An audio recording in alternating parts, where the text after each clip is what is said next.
second core of Fire Force's freshman season is here, and with it comes some intense battles, fiery reveals, and expert drum playing. Back in the first core, we were introduced to Special Fire Force Company 8 and their third-generation pyrokinetic fire soldier, Shinra Kusakabe, who can ignite his feet with flames and smiles an awful lot. Shinra's past soon becomes part of the present as he and Company 8 begin to untangle an end-of-the-world plot being carried out by a mysterious cult known as the White Clad. For a quick refresher, check out our Core 1 primer. Now it's time to cover some of the big events in Core 2, starting with the first two arcs, Vulcan's Workshop. We pick back up where Captain Obi takes Shinra, Arthur, and Iris to recruit Vulcan Joseph, a gifted engineer who dwells in a vast junkyard and has a strong penchant for animals. The three young Company 8 soldiers arrive at the junkyard but don't exactly receive a warm welcome. Yu, Vulcan's apprentice, tells Shinra that his master isn't overly fond of visitors, but especially ones from the Fire Force or Hajime Industries, who have tried to recruit Vulcan because his ancestors were responsible for building Amaterasu, the large thermal power generator in the city. Yu ends up taking a liking to Company 8 members and decides to let them inside the workshop, much to Vulcan's displeasure. Just a few moments later, Dr. Giovanni, the captain of Company 3, arrives to speak with Vulcan about joining his company. Dude, like, take a hint. He doesn't want to join you in your Plague Doctor dress-up party. After Vulcan turns Giovanni down, Shinra takes the opportunity to tell Vulcan that Company 8 is nothing like 3 or any of the others. This is an important moment because Vulcan starts to open up to the idea that Shinra, Arthur, and Iris may not be so bad after all.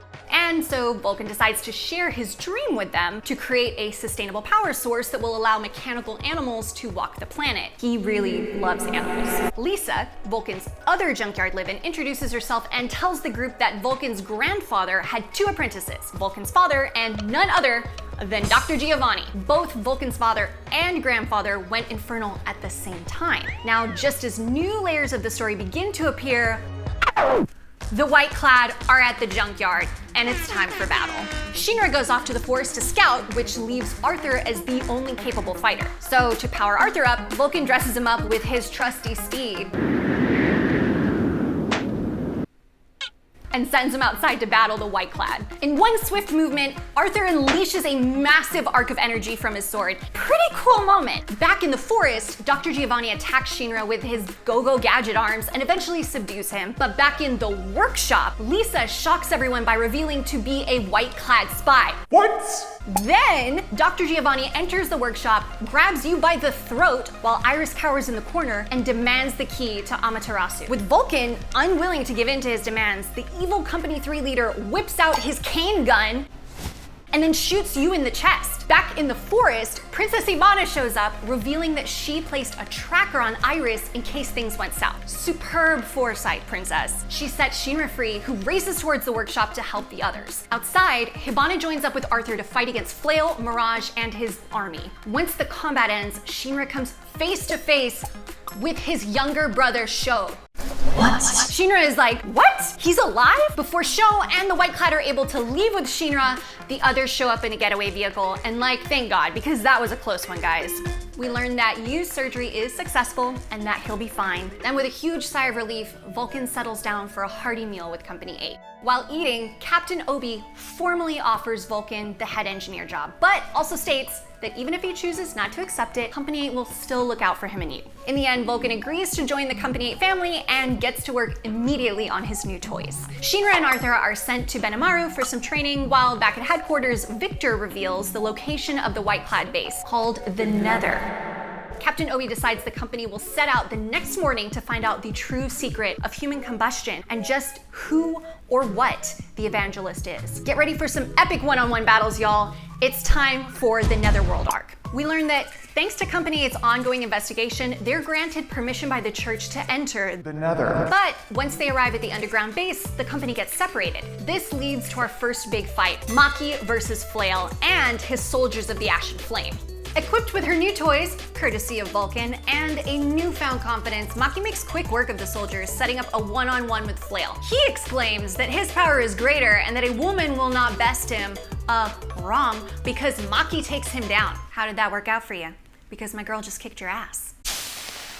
Fight 2 between Tamaki and Assault wastes no time getting to the action. It's a badass fight with missiles, ultimate attacks, and even some fan service, ending with Iris knocking him unconscious with a large pipe. Our third fight is a sniper square-off between Lieutenant Hinawa and Arrow, and let me tell you, this fight is epic. This long-range showdown is tense as both shooters search for an edge over the other. After getting shot, Hinawa digs deep for his ultimate move, Velocity Rampage, that not only takes out Arrow, but also zooms past her, causing a wake of destruction. Things are looking pretty dicey for the lieutenant until Arthur dispatches Mirage with his newfound samurai knight power, courtesy of Benimaru's training. Elsewhere, Captain Obi and Vulcan are caught by Lisa's fire tentacles? Luckily, the good captain is a planner and detonates some extinguisher grenades, freeing them from the potentially bad ending. Before they have time to reconcile with Lisa, Dr. Giovanni shows up and uses those dang go-go gadget arms to steal her away from Vulcan. Giovanni forces Vulcan to shoot Captain Obi, but luckily the armor Vulcan made stops the bullet, leading to an amazing show of strength by the captain of Company 8. Giovanni does a fancy backflip to avoid getting caught, but before he's able to attack, Vulcan comes to the rescue with some penguin power, baby.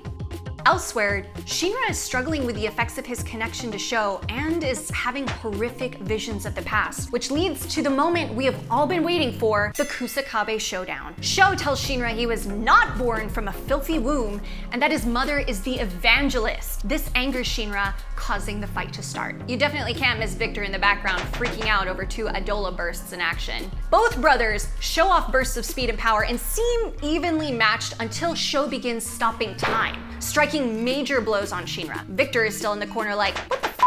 Sho transports Shinra to a desolate, pale-looking setting full of skeletons and smoke. Then a daunting figure appears, the Evangelist. Meanwhile, Shinra is like, in a desperate attempt to fight back, Shinra manages to Adola link with Sho, flooding his mind with memories of his mother. Shinra begins to grow stronger, moving faster than the speed of light. Shinra could die or create a massive black hole that could kill everyone. Then, in a shocking moment, it's revealed that Sho has driven his katana through Shinra's chest. We learn that the fight between him and Sho was planned to help collect enough Adola bursts to restart the apocalypse. Before a wounded Shinra can be taken by the White-clad, Company 8 arrives on the scene to save him and escape. The scene changes to Shinra recovering when Captain Burns of Company 1 arrives, who tells Shinra he must prove himself in a fight before he'll share his secrets with him. This is anime, people.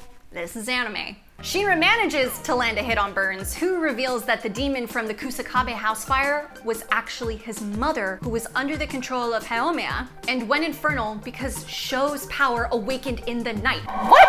Shinra returns to Company 8 headquarters and tells Captain Obi that he wishes to find his mother and return her to human form. What an ending! We can't wait to see where this series goes in season 2. Until then, follow us on Twitter, Facebook, and Instagram for all the latest anime news.